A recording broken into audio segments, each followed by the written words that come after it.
casos de rabia humana y también las campañas que se realizan periódicamente a través de lo que es la inmunización del ministerio y todo lo que alguna vez alguien ha participado. Si usted va leyendo, dice es una enfermedad infecto-contagiosa, es decir, que puede ingresar a través de lo que es una herida, a través de una lesión pulso cortante y provocar una alteración particularmente en el sistema nervioso central.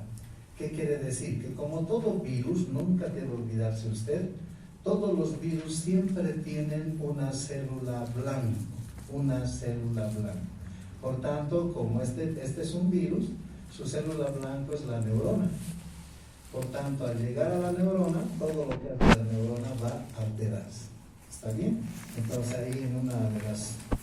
A ver, voy a mover el cursor si no se logra ver. Aquí dice sistema nervioso central. Y por consiguiente, todo lo que esté en neuronas pues va a alterarse y usted puede fácilmente deducir tipo de patologías, alteraciones que podría tener el paciente. Y no solamente eso, sino que también la probabilidad de morir rápidamente, porque si las funciones bajan lesionando esta neurona, pues el deceso de un paciente está así rápidamente. El virus, como dice aquí, se transmite entre animales de sangre caliente, porque hay animales también de sangre fría y entre ellos el ser humano. Por tanto, su reservorio natural, su hábitat natural es a este animalito que lo estamos viendo aquí, ¿no? Que lo he extraído del internet, es el murciélago hematófago. Quien está más interesado en el murciélago puede entrar a libros de veterinaria y ahí va a saber toda su vida de los murciélagos. Hay murciélagos frutícolas y hematófagos, es decir, que consumen sangre. Los famosos vampiros y todos los mitos que existen, ¿no? En nuestro medio existen este tipo de murciélagos en las cuevas de Sorata, quienes han conocido, las cuevas de los Yungas también existen esos murciélagos, también en el trópico de Cochabamba y algunos valles del norte de Potosí. Por eso usted va a encontrar siempre casos de virus de la rabia en Cochabamba, en la ciudad del Alto, ¿no? Y muy poco en la ciudad de La Paz. En la ciudad del Alto es muy frecuente ver este tipo de patologías, pero por descuido de lo que es el saneamiento ambiental. Entonces, se considera una zoonosis. No se olvide que la actual pandemia de la que hemos terminado, también de ahí viene otro virus, ¿no es cierto? El coronavirus, pero en este caso el murciélago es frutícola. También hay otros animales que vamos a ver que tienen reservorios accidentales.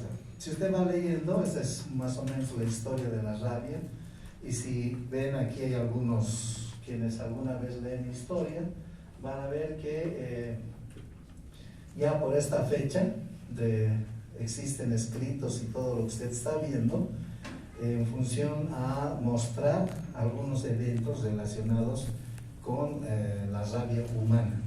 De hecho, una de las características es el que el paciente siempre esté con esa actitud de gran secreción salival que asemeja espuma en muchos casos y que a partir de ahí el comportamiento en función a la rigidez muscular, si usted se imagina al estar alterado el sistema nervioso, pues hay una serie de alteraciones típicos en este tipo de pacientes, animales, y de pronto pues muy identificados a lo largo de la historia, hasta encontrarnos con Luis Pasteur, quien es él, como dice ahí, debe estar relacionado con la vacuna. Ya con mucho antes, inclusive Jenner y compañía hablaron sobre la vacuna, entonces ahí logró él ya hacer un poco de control. Y no se olviden que además este es un virus que tiene RNA en su genoma. Por tanto, no se olviden, todo virus con RNA en el genoma, difícil hacer una inmunización, ¿no?, de por vida. ¿Por qué? Porque siempre cambia de cepa, estructuras moleculares que luego vamos a recrear. Por tanto, históricamente usted lo que ve ahí es un recuerdo de lo que ya desde hace mucho tiempo está en nuestro medio, el virus de la rabia.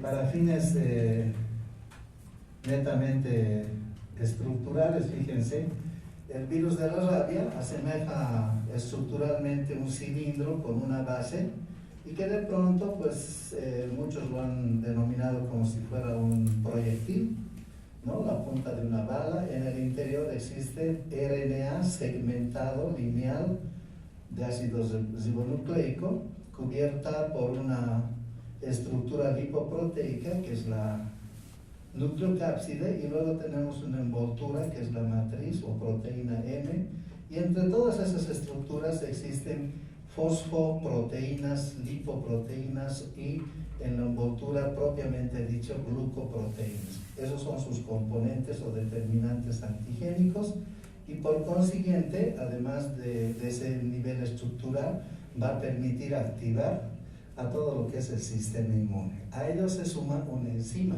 Si usted observa aquí en esta parte, una enzima conocida como polimerasa, que significa un conjunto de proteínas que permiten activar rápidamente una secuencia de replicación de RNA, un motivo por el que inclusive en muchos casos nos permitimos hacer diagnósticos y en otros casos a partir de ahí el freno que tiene en la replicación neuronal en los famosos citosoles neuronales, mostrándolos como cuerpos de Negri. Se los conoce así histológicamente, que es lo más adelante vamos a ver.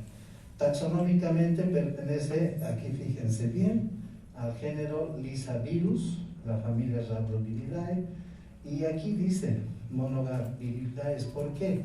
Porque no se conoce a la fecha mucha secuencia de cepas, producto posiblemente del intercambio de la microbiota propia del reservorio natural, lo que hace una facilidad para el ser humano no tener subespecies, variedades o fenotipos. Si tomamos otros ejemplos, como el actual de la actual pandemia, ustedes han debido observar que existen una infinidad de variantes, ¿no es cierto? A tal punto que inclusive hay variantes muy nativas, pero en este caso no es así. ¿Por qué? Porque algunos autores indican de que su RNA está en sentido negativo y que la probabilidad de que pueda replicarse en otros animales y la posibilidad también de tener secuencias diferentes, pues no lo hacen. Esa es la ventaja para evitar en algunos casos una alteración secuencial viral, que no es el caso porque no todos van a ser laboratoristas, pero en la clínica sí tienes que tomar en cuenta. Entonces, lo más importante de todo esto es esta codificación de proteínas que sí o sí tienes que saberlo. ¿Por qué? Porque estamos a la vuelta, no a la vuelta, seríamos ya en recta final de lo que es el diagnóstico a través de la reacción en cadena de polimerasa, que ha dado pie y ha dado una puerta a lo que es la inmunoterapia. Usted cuando egrese y posiblemente sea especialista, va a manejar bastante tratamiento con anticuerpos, es la inmunoterapia. Los antibióticos ya están de bajada y muchos otros productos, entonces va a tener usted la suerte de manejar un trabajo inmunológico y por consiguiente manejar la inteligencia artificial. Entonces, ahí estas proteínas tienen su componente científico en función de saber qué proteína es la que está inmunogénamente activando al sistema inmune y lesionando la neurona. Por tanto, este desenvolvimiento estructural sí o sí lo tiene que aprender, porque no se va a ir el virus de la rabia en mucho tiempo y Dios quiera que nunca haya pandemias alrededor, ¿no? Epidemiológicamente es mundial. Usted va a encontrar ahí, estas son fotografías del internet, todos los países tienen brotes, casos de virus de la rabia. La OMS decía que para el año 2030 se va a erradicar prácticamente el virus de la rabia, como tal, rabia humana. Y estamos a casi 6-7 años de eso. Y uno de los países donde no se logra controlar rápidamente es Bolivia, precisamente, pero por el mal hábito de actividades que se hacen en nuestro medio, que los voy a recrear. Si ustedes ven aquí ¿no? Hay infinidad de animales, el ser humano está ahí en el centro porque somos huéspedes accidentales, pero hay dos tipos de virus o rabia, una que es urbana y otra que es selvática. Entonces, no se olviden que hay muchos colegios, escuelas que van por los yungas, hacen caminatas, viajes. Algunos de ustedes, con todo respeto, también van y tratan de hacer encantamientos ahí en la cueva de San Pedro de Sorata. No falta un murciélago, pero no solo es el murciélago como tal, sino sus heces, sus secreciones. Dicho de otro